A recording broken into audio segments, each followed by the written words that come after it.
പല അത്ഭുതങ്ങളും സംഭവിക്കും, കാണാൻ പോകുന്ന പൂരം പറഞ്ഞറിയിക്കുന്നില്ല എന്ന് വി.ഡി. സതീശൻ വളരെ വലിയ ആത്മവിശ്വാസത്തോടെ മാധ്യമങ്ങൾക്ക് മുന്നിൽ പറഞ്ഞിട്ട് വിരലിലെണ്ണാവുന്ന ദിവസമേ ആയിട്ടുള്ളൂ. അത്ഭുതങ്ങൾ ഓരോന്നായി സംഭവിച്ചു കൊണ്ടിരിക്കുമ്പോൾ മുഖ്യമന്ത്രിക്ക് സതീശന്റെ മുൻപിൽ തല ഉയർത്തി നിൽക്കാൻ പോലും ആകാത്ത തരത്തിൽ അടിവേരിളകിയിരിക്കുകയാണ്. ഇന്നിപ്പോൾ കൊച്ചിയിൽ യു.ഡി.എഫിന്റെ യോഗം ചേരുകയാണ്. തദ്ദേശ തെരഞ്ഞെടുപ്പിൽ വിജയിച്ചതും വരുന്ന നിയമസഭാ തെരഞ്ഞെടുപ്പിനെ എങ്ങനെ നേരിടണമെന്നും ഒക്കെയുള്ള വലിയ ചർച്ചകളാണ് അജണ്ടയായിട്ടുള്ളത്. തദ്ദേശ തെരഞ്ഞെടുപ്പിനെ അമിത ആവേശമാക്കി മാറ്റാതെ അടുത്ത പദ്ധതികൾ രൂപീകരിക്കാനുള്ള ഫയലുമായിട്ടാണ് സണ്ണി ജോസഫ് എന്ന KPCC പ്രസിഡന്റ് കൊച്ചിയിലേക്ക് എത്തുന്നത്. ആ സണ്ണി ജോസഫ് ഇന്ന് മാധ്യമങ്ങളോട് കണക്കുകൂട്ടി പറഞ്ഞ ചില കാര്യങ്ങളുണ്ട്. ഒന്ന്, നിയമസഭാ തെരഞ്ഞെടുപ്പിന് കോൺഗ്രസ് മണ്ഡലങ്ങളെ 3ആയി തിരിക്കുകയാണ്.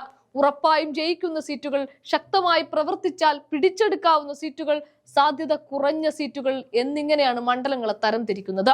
ഇവിടെയാണ് ആർക്കൊക്കെ ഏതൊക്കെ സീറ്റുകൾ, മുന്നണികളിൽ ആരെയൊക്കെ കൂടെ കൂട്ടണം, ജോസ് കെ മാണിയോടുള്ള സമീപനം എന്ത്, മുസ്ലിം ലീഗിന് മാണി വിഭാഗം വരുന്നതിനോട് യോജിപ്പാണ്, എന്നാൽ ജോസഫ് വിഭാഗം അവരെ കൂടെ കൂട്ടേണ്ടതില്ല എന്നാണ് പറയുന്നത്. അടുത്തത് അൻവറാണ്. പിണറായി സത്തോട് യുദ്ധം ചെയ്തിറങ്ങിയ അൻവർ നിലമ്പൂരിൽ തൻ പോരുമ കാണിക്കാൻ നോക്കുകയും അതുവഴി സതീശനുമായി ഉടക്കിപ്പിരിഞ്ഞുകൊണ്ട് പിണറായി സത്ത് മറന്ന് സതീശനെതിരെ തിരിഞ്ഞു, സതീശനിസത്തിനെതിരെയായി. എന്നാൽ അതേ അൻവറിനെ നിലമ്പൂർ ഉപതെരഞ്ഞെടുപ്പിൽ യു.ഡി.എഫിന്റെ ബസിന്റെ ചവിട്ടുപടിയിൽ പോലും കേറ്റാതെ സതീശൻ ആര്യാടൻ ചൗക്കത്തിന് വമ്പിച്ച ഭൂരിപക്ഷത്തിൽ തന്നെ വിജയിപ്പിക്കുകയാണ് ഉണ്ടായത്. ആ അൻവറിനെ യു.ഡി.എഫിന്റെ അസോസിയേറ്റ് ആക്കി മാറ്റാൻ ആണ് ഇപ്പോഴത്തെ ആലോചന. എന്നാൽ ഇക്കാര്യത്തിൽ അവസാനം ഒപ്പുവെക്കേണ്ടതോ സതീശനുമാണ്. ഇനിയുള്ളത് CK ജാനുവാണ്. BJPയോടൊപ്പം പോയ ജാനു കുറച്ചു കഴിഞ്ഞപ്പോൾ കറിവേപ്പിലയേക്കാൾ മോശം അവസ്ഥയിലേക്ക് പുറത്തേക്കെറിയപ്പെട്ടു. BJP തിരിഞ്ഞു നോക്കാതെയായി. ഇതോടെ NDAയിൽ നിന്നും പുറത്തേക്കിറങ്ങി UDF-നോടൊപ്പം ചേരാനിരിക്കുകയാണ്.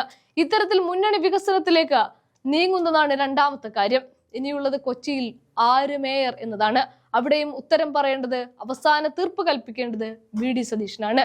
വി.ഡി. സതീശന്റെ കൂടി ഏരിയയാണ് എറണാകുളം DCC. ഇത്തരം വിഷയത്തിലൊക്കെ സണ്ണി ജോസഫ് ആ കാര്യം തന്നെയാണ് പറയുന്നതും. എന്താണെങ്കിലും ആ രംഗങ്ങൾ ഒന്ന് കാണാം. യോഗം തദ്ദേശ തെരഞ്ഞെടുപ്പ് ഫലം വിലയിരുത്തും. അസംബ്ലി തെരഞ്ഞെടുപ്പിന്റെ മുന്നൊരുക്കങ്ങൾ ചർച്ച ചെയ്യും. അതാണ് മെയിനായിട്ടുള്ള നമ്മുടെ അജണ്ട. എല്ലാവർക്കും അറിയാമല്ലോ.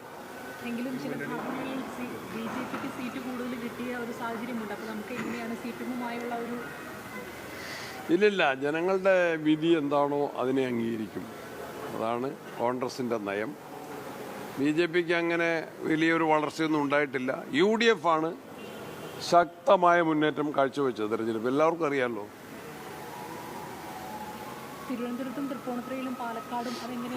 തിരുവനന്തപുരത്തും UDF-ന്റെ നില, കോൺഗ്രസ് പാർട്ടി പ്രത്യേകിച്ചും നില ഡബിളാക്കി ഉയർത്തിയിട്ടുണ്ട്. ഇരട്ടി കണ്ട് സീറ്റുകൾ വർദ്ധിപ്പിച്ചിട്ടുണ്ട്. ചില സ്ഥലങ്ങളിൽ CPM-ന്റെ സ്ഥാനാർത്ഥികൾ പരാജയപ്പെട്ടു.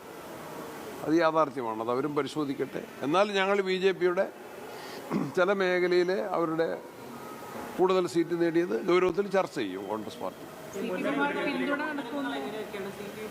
അത് ഇന്ന് ചർച്ച ചെയ്ത് തീരുമാനിക്കും. അത് ഇന്ന് ചർച്ച ചെയ്യും. ഇത്തരം കാര്യങ്ങളൊക്കെ മാധ്യമങ്ങളിൽ നിന്നാണ് ഞാനും കാണുന്നത്. ഇന്ന് ചർച്ച ചെയ്യാം ആ വിഷയങ്ങൾ.